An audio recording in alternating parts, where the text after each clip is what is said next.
This is your moment, your time to shine, your comeback.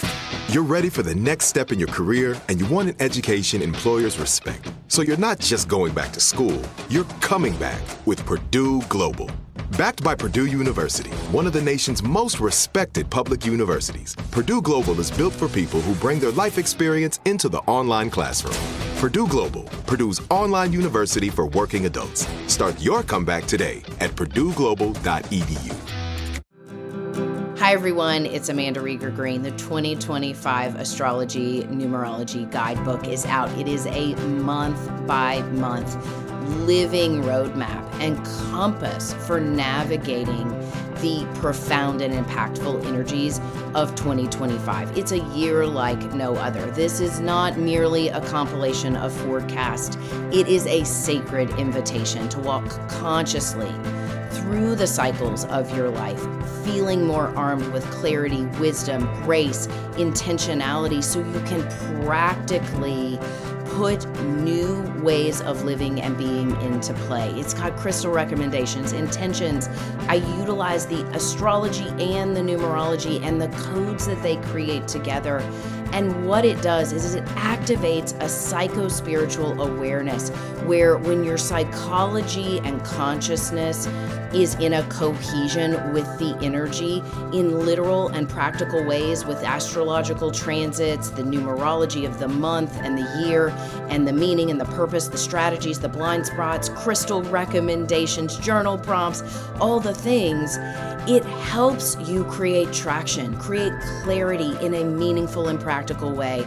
I hope you invest in this. Soulpathology.com, $29.99. It also has the opportunity to create discussion and community. And I am proud to be able to offer this and utilize it myself. I hope you will too. Be well, everybody, and make 2025 mythic.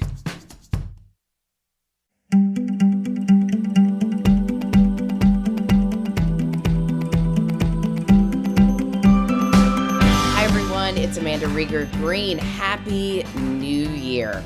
Today I have a special guest, a really dear friend of mine who I know that we've known each other on a soul level, but we both agree on this, and she will articulate it. And our relationship, it's interesting, it has developed over the last handful of months in these telepathic, psychic, energetic ways where we just know we're part of each other's soul tribe.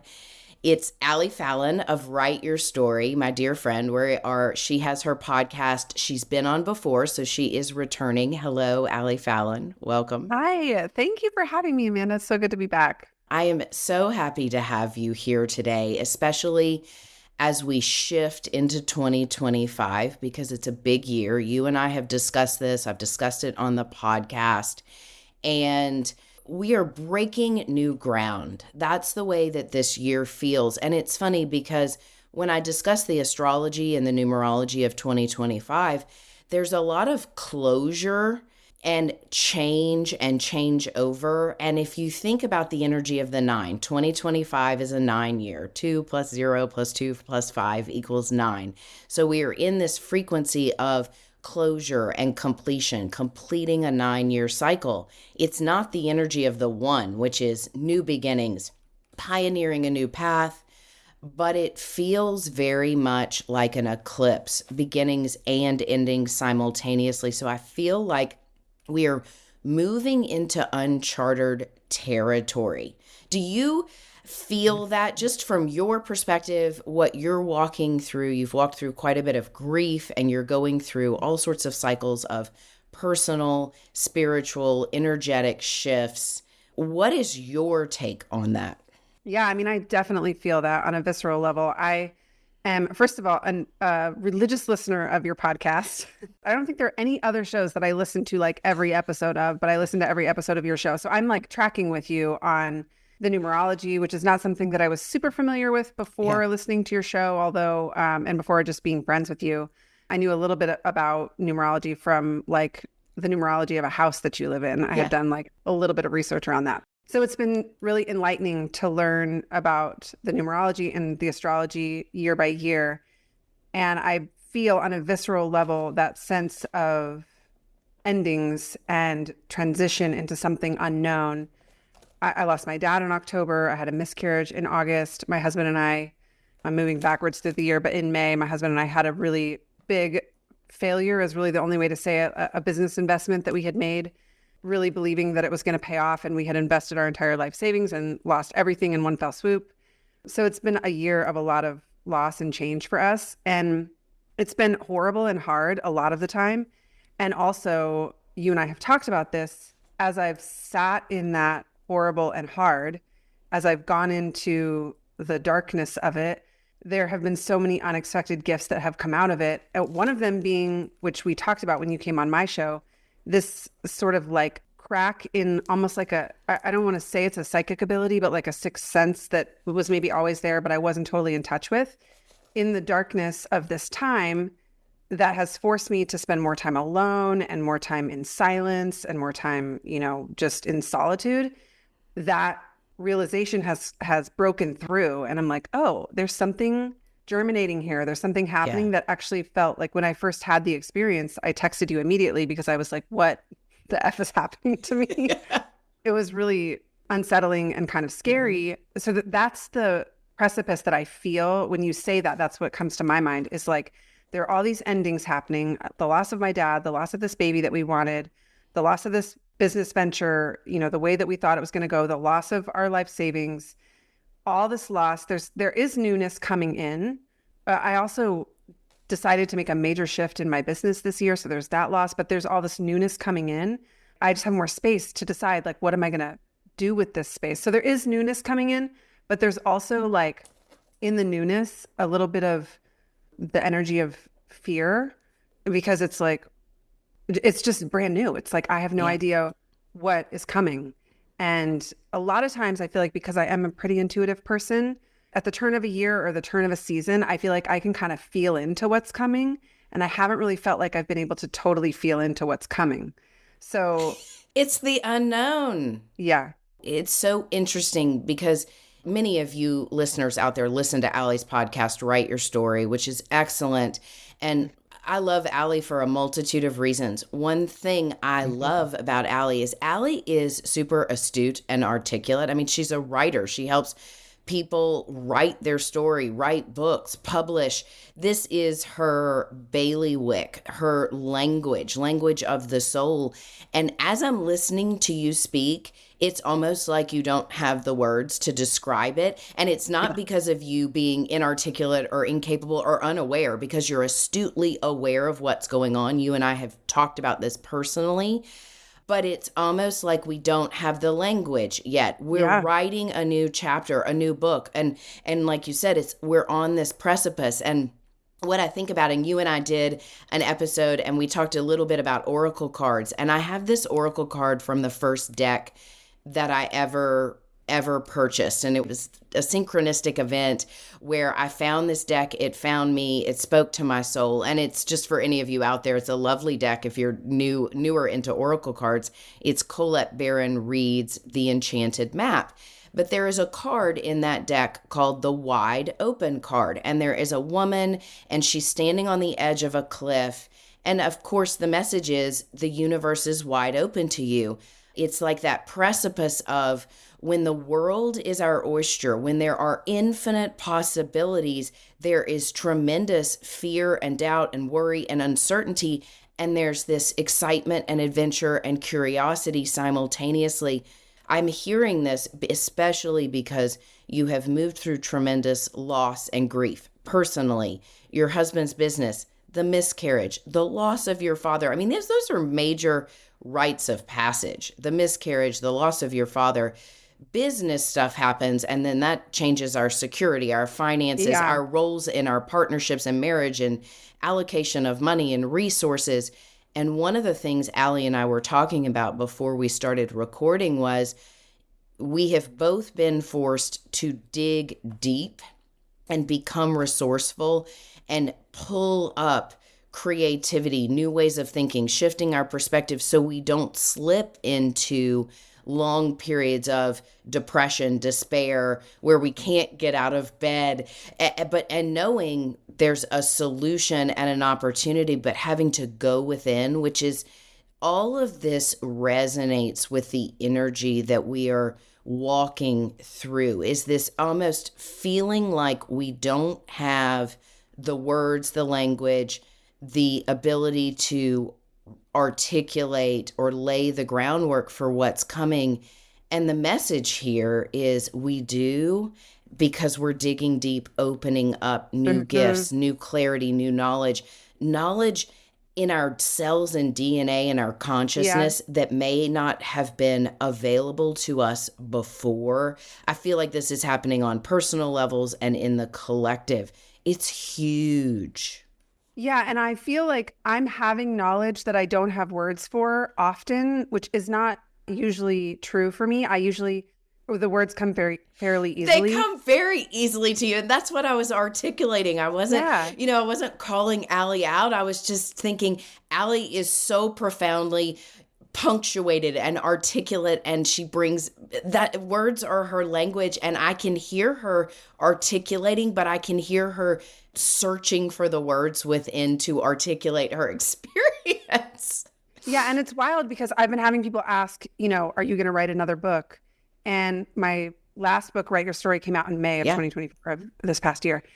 So I do have another idea for a book that I want to write. But every time that I've tried to explain it to people, like when I tell people who work in publishing and, there are people who are like, what's your next project? What are you working on? And I've tried to explain it to a few people. And I have had this experience every time where there's like, every time I write a book, I have a deep knowing in my soul. It's like the idea just comes to me. I know this is the idea. I run with it. And I've always been able to get that book published. Every time that I've tried to tell someone about this idea, it's like a look of total blankness comes over their face and they don't get it. And I kind of don't totally get it yet, but you usually don't get a book idea until you're kind of deep into it. So that's not totally abnormal for me, but it's been really bizarre. And I had just yesterday I was sorting through some stuff to get rid of things. And I found this journal from about 6 months ago where I was at a publishing event. We were unpacking book ideas and I was telling all these people sitting at my table, this is the next book that I want to work on.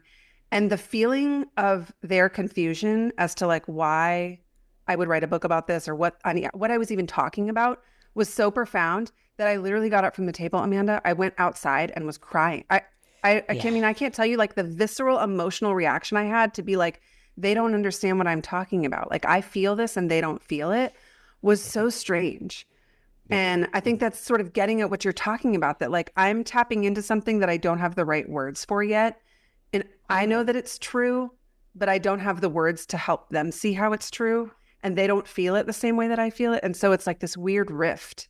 I don't know if that's making sense. No, it makes very clear sense. And I want to articulate this in the language of the 9 and the energy of numerology and frequency. The 9 is about letting go, surrender. There's a visceral death that happens with the 9. Sometimes literal death happens. And I'm not saying this to scare anybody, but the 9 is about something dying in order for something to be reborn in a higher frequency, in a higher character, in the highest integrity that contributes something big, something that is soul level, purposeful, meaningful. And the interesting thing you said is I'm articulating this, I'm explaining this, and it is falling flat. And then the projection of their energy, and they believe it. These people, I'm sure whoever you are speaking with, they love you, they know who you are, your talents, but feeling so alone or isolated, and then internalizing that self-doubt, worry, pain, confusion, uncertainty. What Allie is articulating and communicating through that experience, that is the energy of the 9, where there's almost feeling misunderstood, unintelligent, not cohesive, not clear, yet in your soul, there's a clarity that you can't quite conceptualize, articulate, put your finger on. And then what the 9 does, the energy of the 9 will often internalize it like, I'm wrong, I'm not significant. Oh my gosh, people don't get me. Oh my gosh, I'm such a joke. I'm an imposter. Oh, wait a minute, I'm going crazy. So, and I'm sharing this because what you're sharing is so poignant for everyone out there. That lost feeling, yet at the same time, you have this deep knowing where it's truer than it's ever been, yet it's landing flat externally. Keep going. And the 9 says, yes, there's significance here. Even though you may feel insignificant or other people may not get it yet, you are coming to something more valuable and honest and real and true. It's like platinum, gold, something coming out of the soul, and it's painful.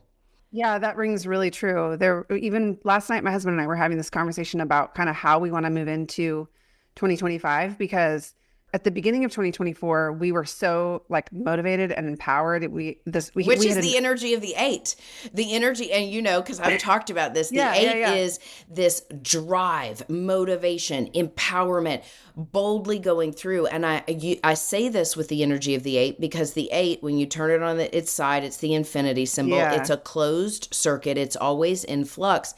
The 8 creates polarity. If the energy is about drive and momentum and empowerment and traction and getting stuff done in the material world, you are going to feel the polarity of disempowerment, lack, dis-ease, lack of motivation, lack of drive. And it's almost like you're going for something bigger, but you're being kind of reoriented into a stronger point of attraction. And a lot of it is through the polarity. So keep going. I didn't mean to interrupt you, but it was like so significant.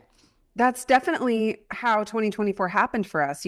Like there was so much energy, excitement, motivation, empowerment even through the whole year, even as things were sort of seeming scary or falling apart or whatever. I feel like we always were able to kind of pick ourselves up by our bootstraps.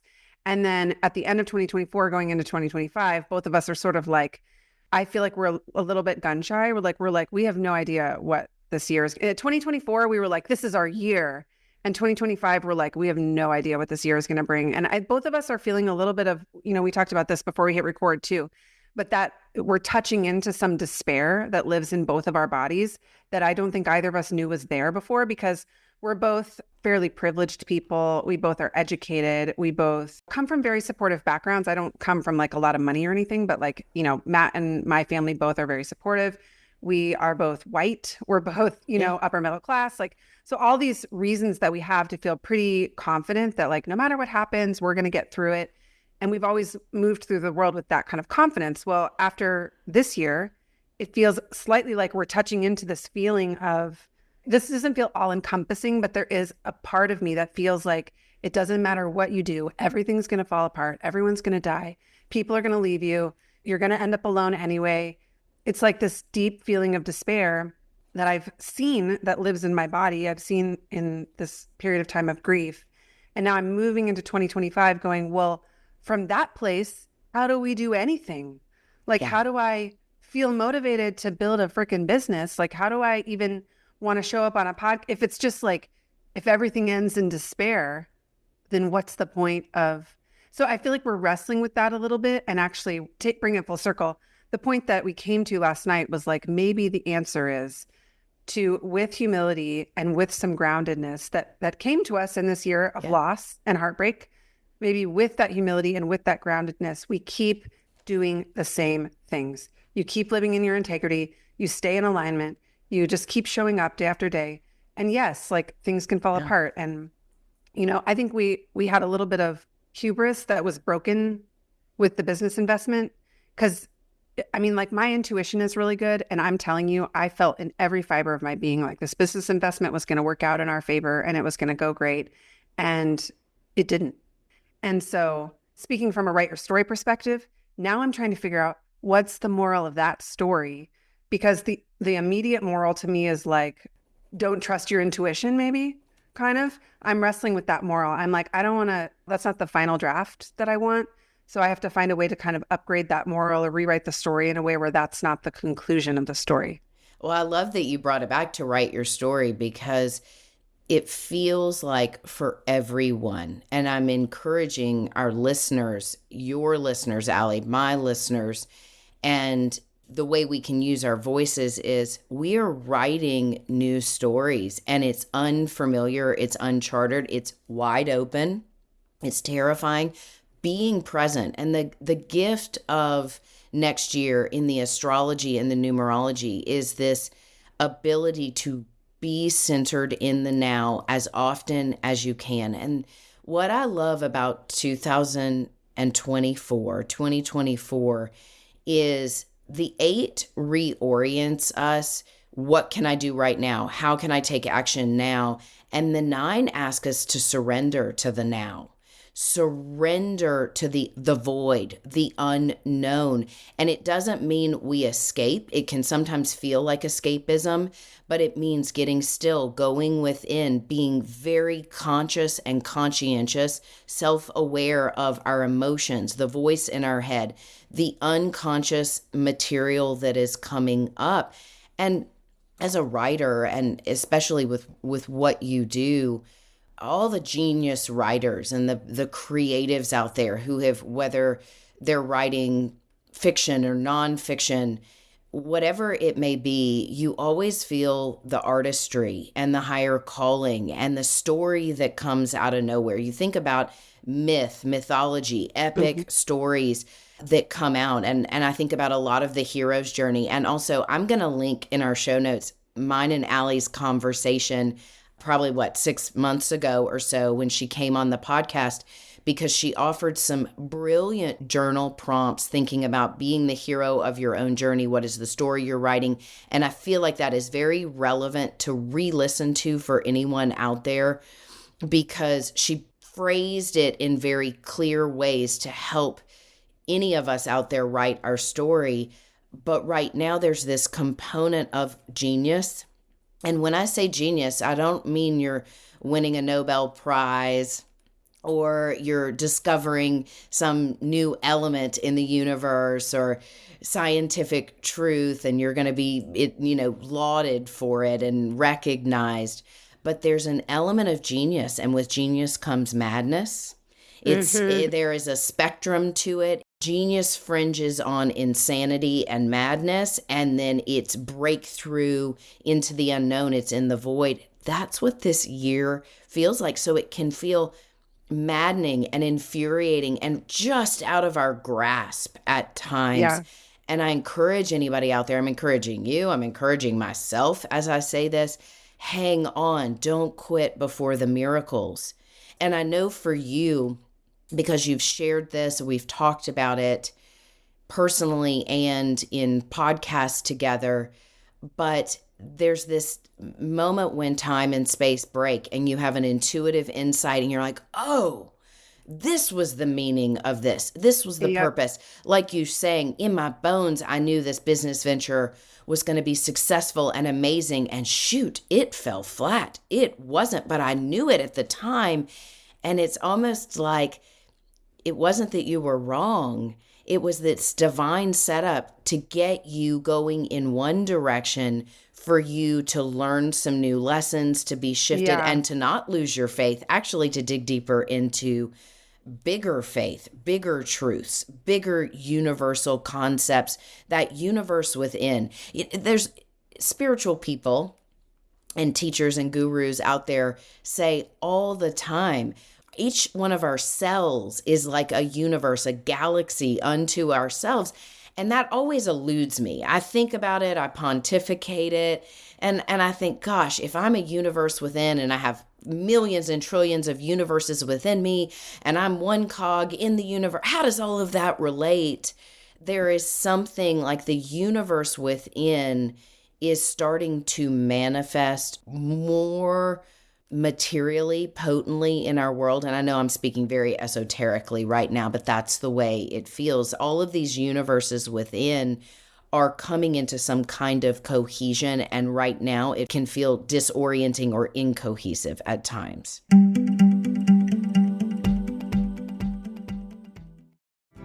Hi, everyone. It's Amanda Rieger Green. I hope you have gotten your copy of the Astrology Numerology Guidebook. It is a month-over-month living roadmap to help you navigate 2025 utilizing astrology, numerology, crystals, journal prompts, and it is interactive. It will help you make sense of your personal experience, the universal experience, in incredible ways. We are in an unprecedented year, so we need unprecedented tools, and this guidebook is just that. I hope you take the time to invest and check it out and utilize it for yourself so you can make 2025 a mythic, earth-shattering year full of love, happiness, joy, abundance, and paradigm shifts. You are so worth it. Check it out, soulpathology.com. I think for me, one of the big shifts that I have felt moving from 2024 into 2025 is the move from focus on physical material to more spiritual, esoteric. So in other words, like 2024, I went into the year going like, this is going to be our big year. My book is going to come out in May. It's going to hit the, my big goal was for it to hit the Wall Street Journal bestsellers list, which never happened. Then this business venture was supposed to come to a head and we were supposed to start building this community midway through the year. So that was going to be this, massive like culmination of 4 years of my husband's hard work and our financial investment. We were going to get pregnant in 2024, which we did in June and then lost the baby in August. Then my dad is not necessarily related, but all these physical things that we were kind of banking on, counting on, and it really felt like this crescendo, this momentum was coming for this stuff to happen. And then when everything fell through, now it feels like my attention is being shifted from manifesting in the physical. It's like, okay, so if the physical business didn't become what we thought it was going to become, then what did get made manifest? What did get made manifest is my husband and I are more aligned than we've ever been. We are more in love than we've ever been. We're more in tune with one another. What did get made manifest are these sort of like, sixth sense psychic kind of impressions that I'm getting or whatever. Potentially this next book that I want to write is coming up in me because of this experience of loss. So there are these other things that are still in the ether. Like I'm not holding a book in my hands. I'm not holding a business. I'm not looking at something physical, but it does feel like something is still being created or being made in the abyss of it. I don't know. I'm going to relate this back to the energy of dimensions. I remember years ago when people would talk about this dimension or that dimension, the eighth dimension, the second dimension, the third dimension. It used to really aggravate me because I thought it was so limiting and linear to look at because we're human and our human conceptualization goes to things that we can understand. So if we say, oh, that's first dimensional energy, that's eighth dimensional energy, that's fourth dimensional energy, I used to not use that language because I thought it was almost like a self-righteous thing in me. Don't they know this is actually, when we call it a dimension, it limits it?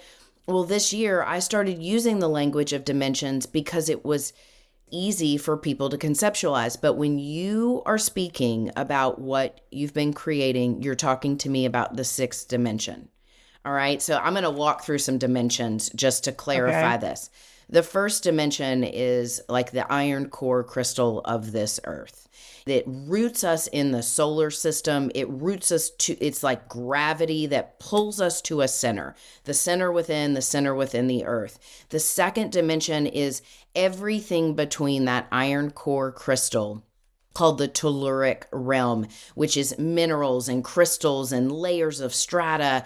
It's all under the crust of the earth. The third dimension is this physical plane, a very flat plane that is didactic and linear and pragmatic, tangible, touchable, seeable. If I can touch it, then it's real. If I can see it, it's real. If I can feel it, if I can know it.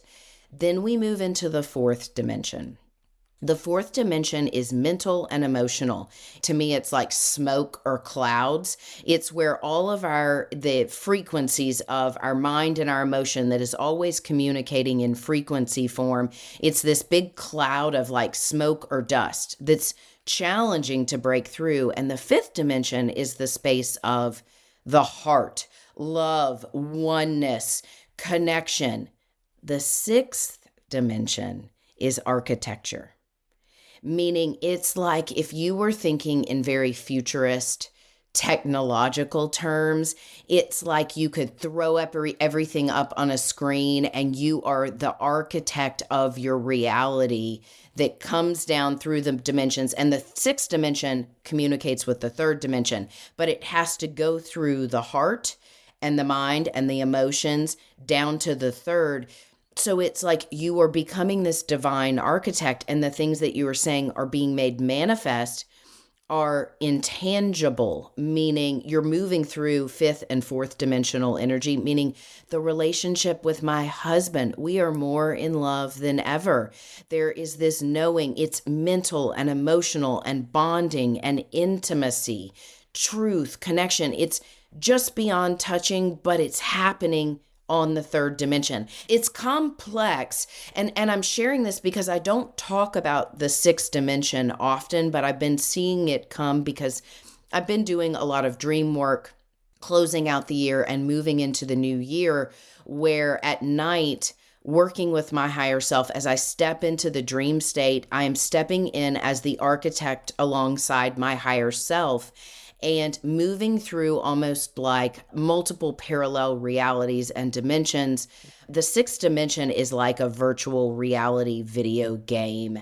I feel like I just got a download. This is for me, and I don't know if it will mean anything to anyone else, but for me, when you said architecture, I pictured blueprints, like CAD. Yeah. We just remodeled the house next door for my mother-in-law just moved in. We bought like an old 1950s ranch and remodeled it for my mother-in-law. So I was part of the process of creating the CAD drawing. I mean, I wasn't doing it. I'm not trained to do that sort of thing, but Matt's cousin was making these CAD drawings, and then we would look at them and go, no, can you move the bathroom over here? Can we move the hallway here?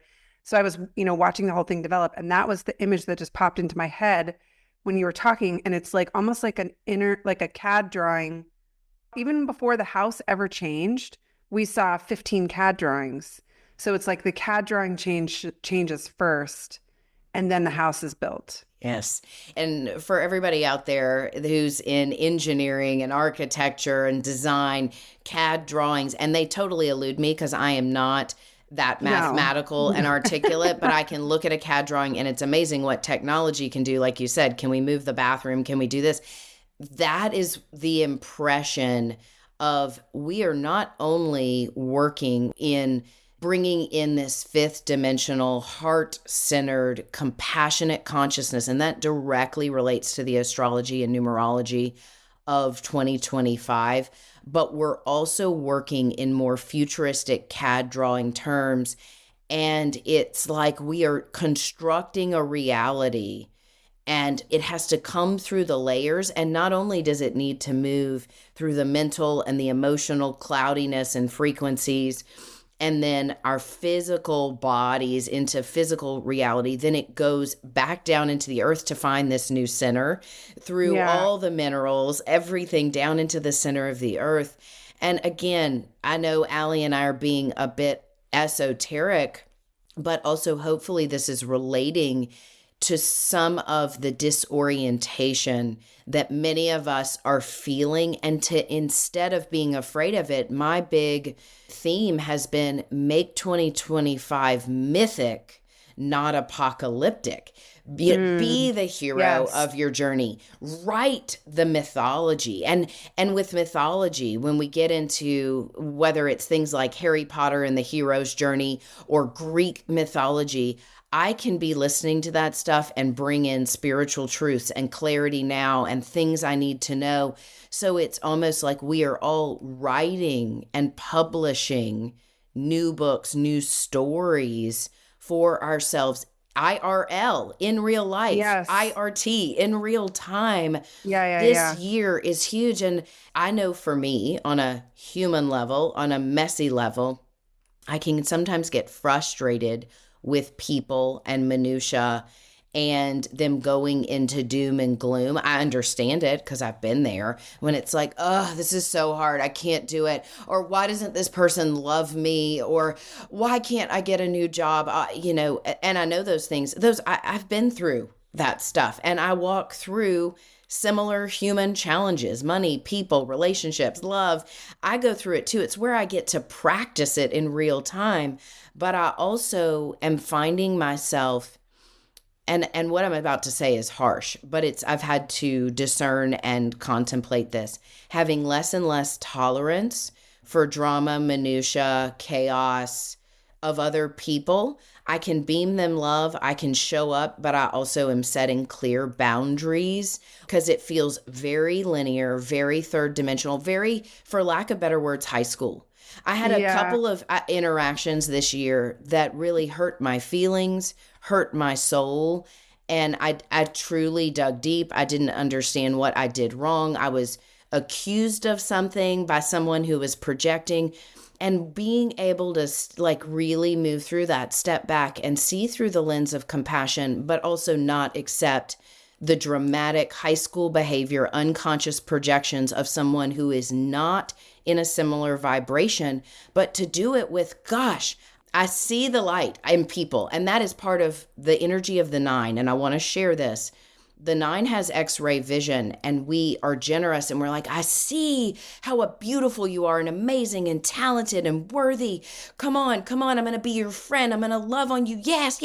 And it's ego, what it is. It's ego reversed of thinking, if I love someone enough, if I stand by their side, then they're going to change. They're going to heal.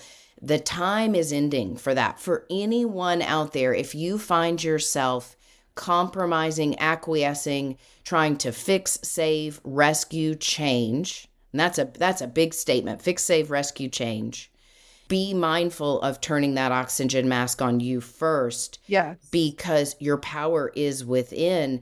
And everybody needs to be on their own journey. And it doesn't mean we abandon or we are unkind or ugly. How can we come into love and compassion and know that our opportunity may be to allow them to be on their own journey and not need to join them, but keep trudging forward in this brave new world? Yeah, what came to mind is to carry the metaphor from before. It's like we bought this 1950s ranch next door for my mother-in-law that was very dilapidated and in terrible condition. Then we started doing these CAD drawings to think through, like, what could it become? Well, like that's esoteric. It hasn't happened yet. It's on paper, but it's not in reality yet. But it would be almost like going into the old house and trying to fix the smell in the house, or trying to move the furniture around, or trying to sort of like just, mess with the stuff that's in the house to try to make it a better house. It's like, hey, stop doing that. We're working on the CAD drawings. Like, all of that stuff is going to get fixed when this new thing gets built. And I'm saying this for myself too, because I so often get caught in the minutia where I'm trying to fix a problem, because my brain really wants to fix it. And it's like, hey, if you removed your energy from fixing that problem and instead you focused on the blueprint, then the problem would fix itself. The problem's going to go away. When we rebuild the house, like, the smell is going to be a non-issue. But until then, you have to redo the blueprint. And this is helping me so much, Amanda. It's bringing a lot of peace to me, because I feel like that's what's been happening for us this year, where in 2024, I thought we were going to build this big thing. And instead, we've been redoing the blueprint. And the thing can't be built until the blueprint is done.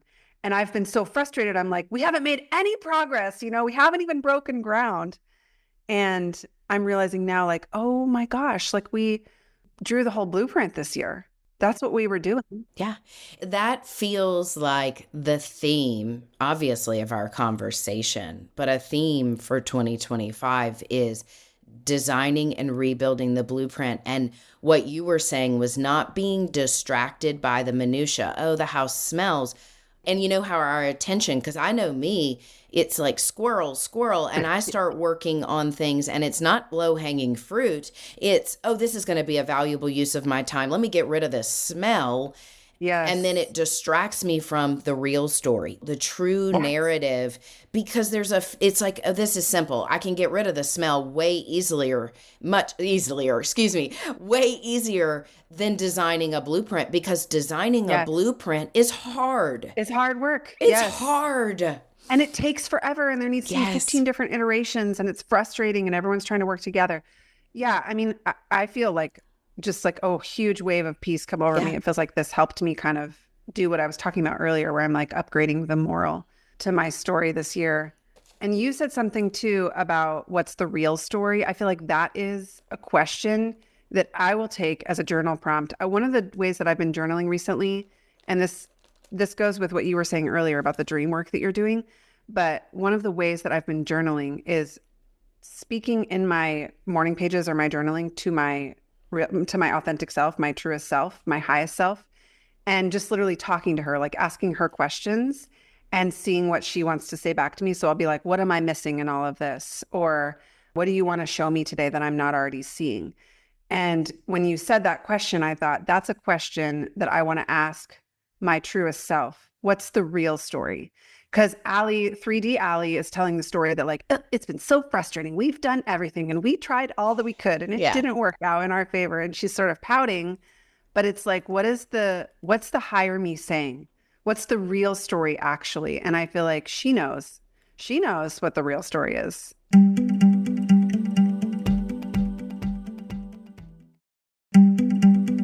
You just said something lovely, which is upgrading the moral to my story.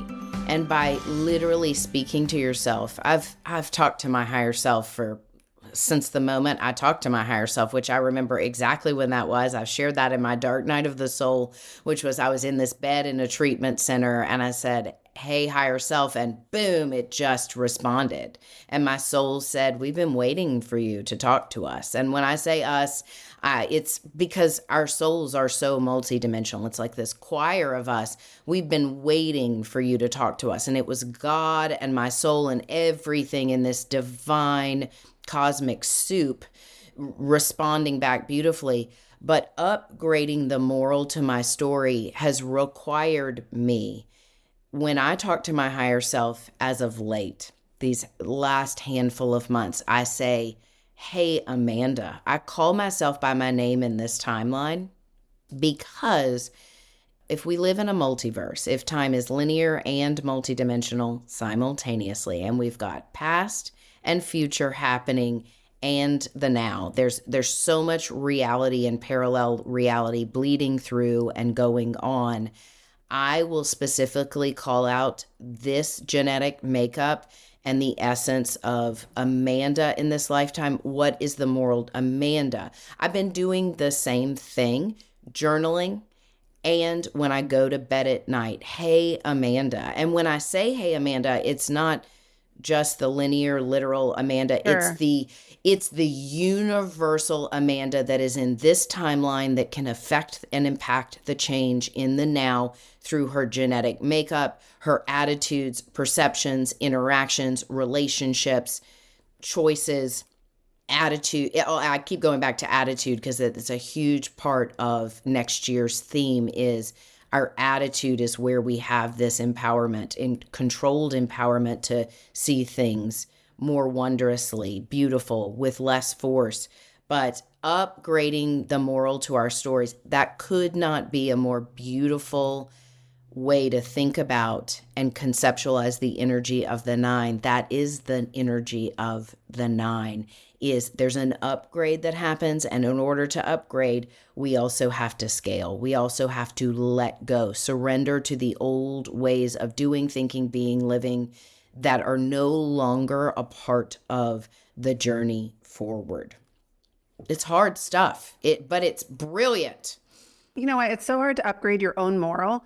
One of the things that I like to do to teach myself how to do this is to practice with other people's stories. And it's funny, we were just talking about people getting caught in the minutia. I did this the other day with this woman on Instagram who I follow, who I got sucked into.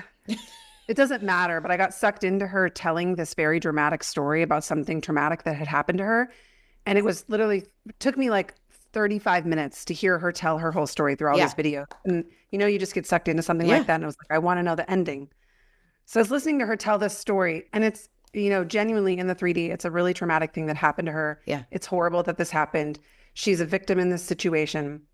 But I was also listening to the way that she's telling the story, and I'm hyper attuned to this because this is what I do for work. I was thinking from the standpoint of like, if I were going to sit down and tell her, how to turn the story into a book, how would we want to organize the story? And so I'm always hyper attuned to this. I hear patterns when people tell stories. And one of the patterns that I kept hearing her say was, no one's going to help you. No one's going to help you with this. I called the police and the police aren't going to help me. I called my family and they're not going to help me. I called this person and they're not. This person doesn't give a shit about you. She was saying, nobody cares. Nobody's going to help you. Nobody's going to help you. And in 35 minutes, I heard her say that probably, I don't know, a few dozen times. And I was like, oh, she's laying down the tracks of her story. And she's decided the moral of the story is nobody's coming to help you. And for better or worse, it's easier to see this when you hear someone else tell a story, by the way. If I was in her shoes, I'd probably be telling the story the same exact way because she genuinely was victimized. But when you listen to someone else tell a story, listen for the patterns. Listen for the phrase they say over and over and over again. And then ask yourself, like, okay, so if the moral of a story is nobody's coming to help you, that means what always has to happen is nobody's coming to help you. It's the unconscious programming. You just articulated, and this is so profound yet simple and true. One of the things, and I'm going to bring this back to some astrology, Mars is retrograde through February 23rd. And on the 6th of January, Mars moved from its retrograde phase in Leo, which is about fire and creativity and action and spontaneity and passion, into Cancer, which is emotional. It's going to create greater emotional stress and strain and pain and sensitivity because it's an emotional intelligence upgrade. But to me, this Mars retrograde is such an opportunity. And I have taken every single day to do this consciously, to reprogram the subconscious. And that subconscious program is nobody is going to help. That's the moral of the story. And when that subconscious program plays on repeat and runs about 85% of our life, that's what manifests. This is what manifestation is. Yes. So rewriting the program, that's what I have been working on, and looking at those programs that are running on autopilot that are very low, very outdated. And, it's kind of hysterical.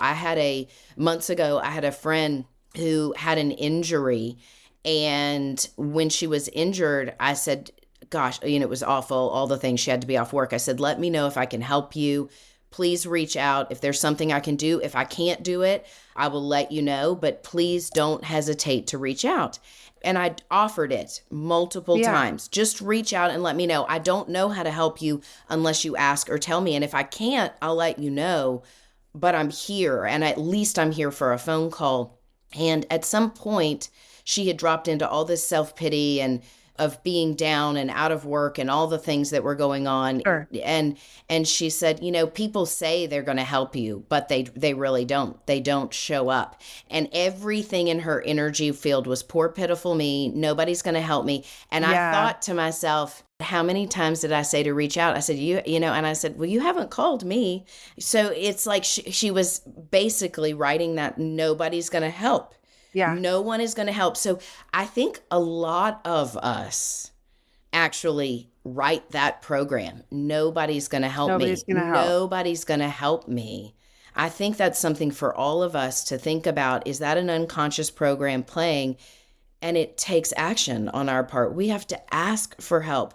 And maybe a couple of people do say no, or they really don't have the time or the energy. Yeah. But the one person that does can be the game changer. Yes. But we have to play an active role as these architects of writing new subconscious programming. And it's hard. It's because it really takes presence and consciousness. And also right now with Mars retrograde in Cancer, it's going to be very touchy-feely, meaning you're going to have your feelings hurt. You're going to be sensitive about things. You're going to be reactive.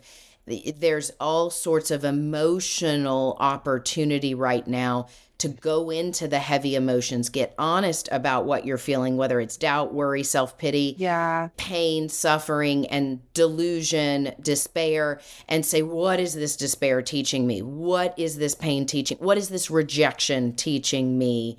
And what can I do to rewrite the program? But it takes action, and it takes other people. And just that conscious observer. That's why I brought up that example, because it can be so hard to observe yourself doing this. But when you practice by observing others, it's actually not from a place of judgment, but just from a place of practicing the repetition that you see in someone else's story. And you can do this with your friends don't tell them you're doing it. But as they're telling stories, like, see if you can notice some repetition in their stories. And you can very quickly tell, what's the subconscious programming that people have running. And then practice doing it with yourself. And this is why I like writing as a tool, because it's very hard to do this unless you're trained as a therapist or something. And even still, it's hard to do it to yourself. But when you write, it's impossible to ignore the repetition that you see. You'll see yourself use the same words and phrases over and over again. And it's, when you speak it, it's very easy to ignore it. When you write it, it's like, oh. I find that with myself all the time, especially when I begin to write and journal, it just becomes channeling and Yes. and it's that moment where my hand is hurting because I'm writing so fast, so furiously, but I can see the language repeat. And sometimes I like what I see, but a lot of times it's this free flowing, I am open, I am available for. And for me, I love words and the frequency of words. So an example is, and a friend of mine brought this up because these words are used often, agency. My good friend Yael was saying, I use the word agency. She says, Amanda, you use the word sovereignty. And I'm like, yeah, but they're not the same. I'm all about having agency. But agency to me is one hemisphere of the brain. It's action oriented. It's linear and pragmatic. Whereas sovereignty takes it up to a new octave of your agency is encapsulated in the sovereignty, but the sovereignty brings in pure positive potential, divinity. And literally, if you do the vibration of the numerology of those words, first of all, agency, it's very masculine. It's very linear. Yeah. And I could say sovereignty, and maybe that has a masculine connotation, but I'm like agency, sovereignty, like there's something, and the vibration of the words is different. So I always look for the higher octave that helps me expand to something that is just a little beyond my reach. Well, and etymology, I mean, you're onto something. Etymology is another way to explore the real meaning of words. Right. I like to use ChatGPT for this.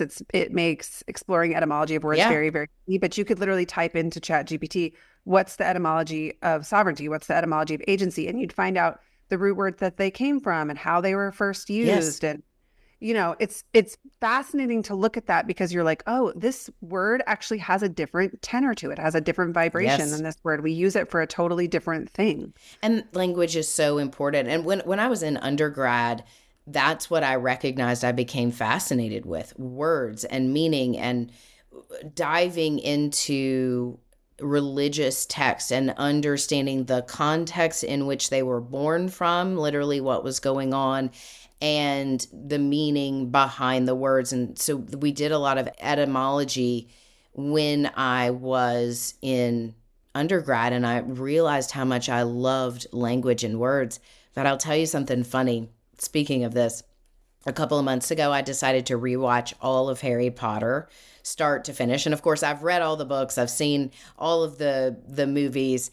And in the seventh book, which is a two-part, the movie is two parts. The second part to the seventh book, literally Dumbledore had died, and it was when Harry died, and Harry goes over to the other side, and one of the Horcruxes, one of Voldemort's pieces of his soul that had been fragmented, was dying, and Harry and Dumbledore are in this white corridor talking, and Dumbledore says to Harry, don't you think words are the magic? The most magical thing there is words. And it's not the exact quote, so you'd have to go back and listen, but he talks about the magic of words, the magic of language. And that is something that for me, when I can hear myself speaking, if I can hear, I don't have what I need, nobody's going to help me. And whether it's the voice in my head saying that or me saying that out loud, how can I consciously recognize myself saying, nobody's going to help you. You're not going to have enough money, Amanda. You're not going to have this or that, not. And be able to say, hold on, Amanda, you are creating something new, to rewrite that story. And again, upgrading the moral to our internal stories and operating systems to turn on this new technology to really write something brand new, a whole new paradigm for ourselves and for humanity. So beautiful. Well, I love having you here, and I feel uplifted. I hope everyone out there does after this conversation. It may be one that you have to go back and listen to and re-listen to, But I do encourage you to go back and listen to the conversation Allie and I had months ago. Like I said, I'll link it in the show notes because we did talk about the hero's journey and writing our story. And Allie broke it down in terms of how she has coached and worked with people with her gifts, the patterns she listens to, and how she helps people really get the framework and operating system and the meaning behind it. I think those journal prompts and reflections will help all of us right now as we move into this brave new chapter that is asking us to dig deeper. And I encourage people to do some deep reflection over the last 9 years because we are in this new cycle. So going back to 2016, 2017, the last time we were in a 9-year was 2016, and 2017 was a 1 year. So 2016 and 2017, what have you learned since then? How have you grown? Where were you? And what big changes did you make 2016, 2017? What relationships ended? What jobs ended? Who have you lost since then? What has gone on in your journey, in your story? And what has it taught you? How has it molded you? That to me is very poignant as we start 2025 out with tremendous reflection. I think it will be very helpful. Do you have, as far as writing and practices that you think, especially things that you do in the beginning of the year with your own writing, intention setting, that might be helpful for anybody out there who can't get themselves to sit down and write, or doesn't feel like they know what they're doing, or maybe does know what they're doing and needs a new tool in their toolkit? I mean, nobody knows what they're doing as a writer. That's Right? That's the important thing to know, is everyone feels like a misfit when it comes to writing.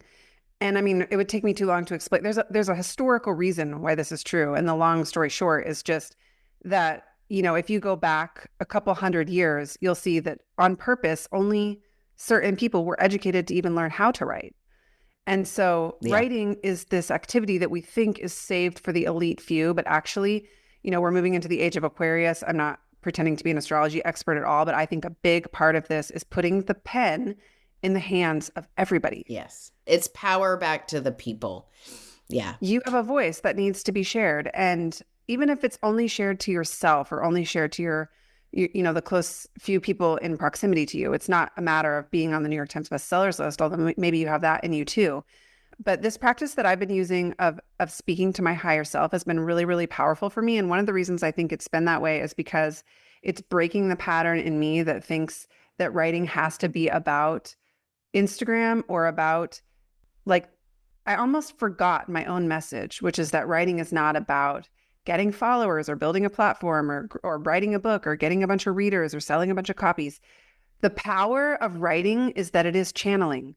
It is your access point to all of your power, all of your intuition, all of your knowledge, everything. So writing to my higher self has reminded me of that. It's like almost instantly put me back in touch with it. Whereas, I've been able to write books too and share that with people and have an impact on people's lives. And that's also wonderful. But it's a different thing. And I think the thing that I care the most about is helping to connect people back to that access point. And then, my career has been a lot about helping people get books published, which has been fine, but it's not really what I'm here to do. I don't think so. Thank you for sharing that with everyone and your insights, that we do all feel like misfits as writers, even the most genius writers who on paper and in the masses have had success or an impact in their writing. We all feel that way. You would be shocked. The people whose books you have read and loved say to me, well, I'm not really a writer. That was kind of a fluke, is what they'll say. Yeah, because it's artistry. And again, it goes back to genius and bringing something genius in.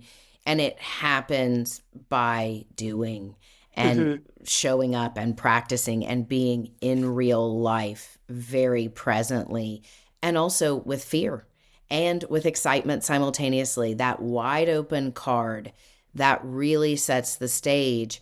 It's us bringing back this ability to write our own stories. And I really appreciate you for sharing personally today with everyone, and then bringing your expertise and your wisdom and this evolving meaning for you that is going on in real time. It really humanizes it. I think a lot of people can relate. Wait, before we get off too, this came to me earlier, and then we were talking about something. Remind me of your birthday. 5/30/1983. Oh, you're an 8 attitude number. So literally, let me just break this down energetically for you and anybody out there. And of course, the numerology guidebook is out. It's got astrology and numerology and month over month numerology. It is on this platform. I am so proud of it. And literally, I mean, I poured my heart and soul to it. I channeled into it. I used all of this expertise, but it's something that I will use every day myself because I've done this the last handful of years. So you can go to soulpathology.com and get it. It's definitely a simple, easy investment that will guide you through the year. But the numerology, so you're an 8 attitude number. 5 + 3 + 0 = 8. In 2024, you were in a 7 personal year in an 8 year. And the 7 is seeking and searching and going deeper and diving in, coming out with all these aha moments and spiritual truths and hard realities that become somehow meaningful and divine. I mean, that just relates, right? And also you needing time alone. Allie shared with me before we started recording that I've had to set some boundaries when I've got my husband and the kids and things are going on. And if I need a moment, if it's too much for me, I've got to go have my alone time. The 7 needs solitude. Yeah. And sometimes the 7 isolates, but it also, when it's in a spiritual place, it's really about quiet time, going within solitude. And then universally, we've been in an 8 year. So it's been your vibe. So the drive and the push. Well, this year for you, 2025, you are in an 8 year. And everyone out there, I want to say this, and I will dive more into numerology, personal years, the numerology of the 9 in the next handful of weeks. I will definitely share some specifics around this. But everyone is in a master year. Your attitude number is the personal year you are in this year. And that has to do with the special characteristics mathematically and energetically of the 9. Cool. But Alex, so everybody, whatever your attitude number is, so if you're a 6 attitude, a 4 attitude, a 9 attitude, that is actually the personal year you're in. So you are in an 8 personal year under the blanket or stars of the 9 years. So you're going to have that drive and momentum and empowerment, all of those 8 lessons that are very much about bringing things into the material world, making the dreams manifest. And the 9s will continue to say, what do you need to let go of? What are you healing? What are you shedding? What are you detoxing in order for you to be in this higher moral of the story you're writing? So numerologically, I'm like, oh, it's epic. It's so epic. It makes sense. Oh my goodness. It makes sense. Thank you for sharing that. I always learn so much from you, Amanda. And honestly, like this conversation is no different. I just feel like a wave of peace came over me because something clicked with that idea of the blueprint is going to stick with me for a long time. And that I've been working on the architecture of something that hasn't come into physical form yet. But that's because we haven't even broken ground on the thing yet. You know, it's like we've been working on the blueprint. So that feels really great. The feeling is mutual. I learned so much from you. I feel seen with you, Allie. I really do. And I could not be more appreciative to have you as a friend in my life and then get to share your energy with my audience and people out there. And if you are new to Soul Sessions podcast or you haven't listened to Allie's podcast, Write Your Story, check it out. She's got you can already tell the wisdom and the knowledge and expertise that she has, but the energy she brings comes from a place of searching and growing and healing in this constant evolution of our stories. So check that out. But thank you for coming on. I feel uplifted. I hope this gives everyone good food for thought, but encouragement to stay the course, but chart new territory simultaneously this year. Yeah. Because it's epic, it's volatile, there's change on the horizon, new truths will be coming to the surface. I think it's going to be startling and also confronting in a lot of ways, but we are here for it. We are so uniquely designed to respond, and to respond with potential that we don't know yet exist. Yeah. That's where my hope lives, is I'm going to have the wherewithal, the knowledge, the people, the places, and experience to respond with whatever life presents me with.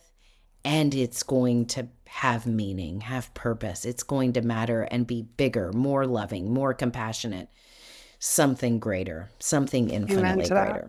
Yeah. Amen to that. Yeah. Well, Happy New Year, everyone. And thank you, Allie Fallon, for being here. Thank you for having me. Thank you. Yeah, absolutely.